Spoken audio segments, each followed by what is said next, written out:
Like that's when you all start Yeah. like really creating a presence. How does one actually drop music in 1999? Like I don't really know how On one a does CD. this. Like you would On a just CD. And Duke Eatman was the guy who played my records. right, and that was the guy that was Don, but before Don Smooth, that would be like the hip hop dude in Montreal, correct? I think there's one more before that. Okay. Um, So yeah, but yeah, he was like but the Duke's at CBC now, and like, you know what I mean? he looks real He's professional. winning. But Yeah, that's he looks Superman. that's still crazy. So you That's you like my had your that brother. means you were in like 98, 99, then having your music played on Montreal radios. Yeah, That's but pretty cool. not any top radios. It's like all the college and Kanawagi Mm. That's still cool. because Duke was over there. And you know, it's funny. We go there and like I think maybe I told you this last time. That's okay.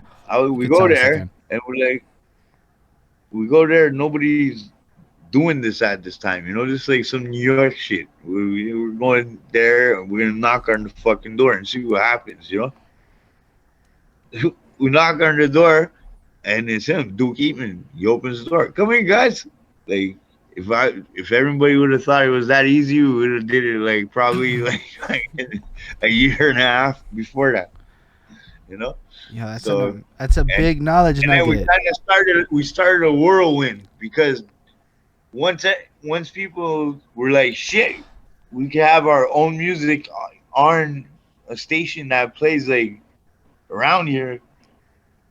People started doing it, and then so I remember there was a good like eight, at least 8 to 10 new acts that came up. Didn't last though. So y'all are saying that you were like one of the first people to realize that you could go to the radio station and just hand the guy the disc and get him to play it, and then you Yeah, unlocked the you know why? floodgate. Because Master P was like my fuck. Sorry, could you repeat that? It cut out for a second. You said Master P. Sorry, I said Master P was like the mentor in my brain. Like you understand what I'm saying? Right. So you saw what was going on And in other places and brought it back here. yeah, or applied it here. Yeah, I, that's I fresh. didn't go there. Well, I mean, like the So, concept. but through the music, Yo, because that's we were doing South Beach like 15, 20 years ago, and nobody wanted to hear shit about South Beach. Now everybody plays South Beach. You but know what I it's mean? it's like super interesting just the idea, right? Like something I think a lot about now as I talk to people is how a lot of times people don't do shit cuz they don't know they can do shit. And then it really does take Yeah, that person to think of the shit and then all of a sudden everybody's doing it in like a positive way. Like it's a good thing that people figured out they could go get their songs played on the radio. So the fact that you made yeah. that happen is huge. Um but like and the fact that you saw Thanks. it from somewhere else, right? You saw a successful strategy working and decided to try it is another big knowledge nugget, right? Cuz that's like kind of market research. What's working somewhere else? Bro, Let's go and take that shit. imagine this. I recorded. We recorded at the studio, right? But we didn't have no nothing. So I bought. There was this one printer, an Epson, and it could print on top of the CDs. So then I found this store, this factory in Toronto that sold jewel cases and shit and plain CDs. So I bought two spools. I had 200 discs, and I just printed them all. I sat there and I dubbed everyone, and then I sat there while it like I would put it in, burn it, then take it out, start burning this one, and put the picture of the album cover on the CD. And you were doing that all the way back then. Yeah, and I Yeah, have proof. I still have some of them here yeah, today. that's incredible. I would love to hear that music. I'm not even gonna lie. That sounds like it would be a fire experience to hear like early Montreal history, busting out like that. Um, Yeah. that's so cool. And were you guys like performing and shit? Not presently because after COVID and No, I mean everything, and like it's back then, where you, like in the oh, back then, no, because like I said, rap wasn't on the radio, bro.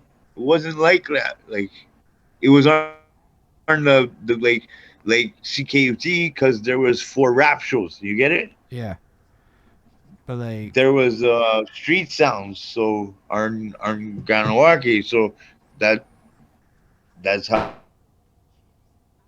we had hip hop on the radio. But as far as hip hop to get hip hop played on like any of the mixed 96s of those well, it times, was more whatever they were called, like I was thinking more like concerts and things like that. Were you like doing shows? yeah, yeah, no, but that's what I mean. It's because they wouldn't even But the scene wasn't there. It was more Okay. underground back then. Not hadn't evolved to what it is right now. exactly. So it was more like, oh, it's not gonna last. Why are you into it? Why are you? You know what I mean? More like, oh yeah, jump on the bandwagon. Like it was way more different than it was now. And all the dinosaurs are like, we're not playing these black people music, it's crazy, and all this shit like that. You know what I mean?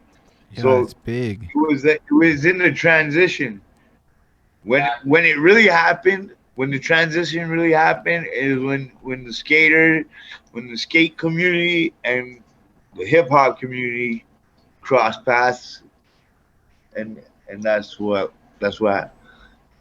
it really started to happen.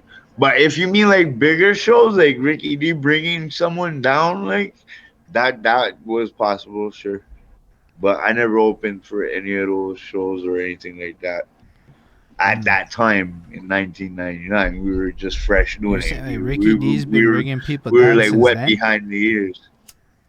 Ricky D back then, That's you'd serious. have to check the timeline, but 98, yeah, for sure, he's got to be doing something. Yeah, that guy's like Cause forever been doing things. yeah, shout out Ricky D. You know what it is. But he's the one who brought Waka, if I'm not mistaken. Like he's currently bringing people in. Like I'm pretty sure I saw his name on that flyer. Oh yeah, for sure. He always gets involved. He does his thing. He's um, an excellent promoter. He's a super showman.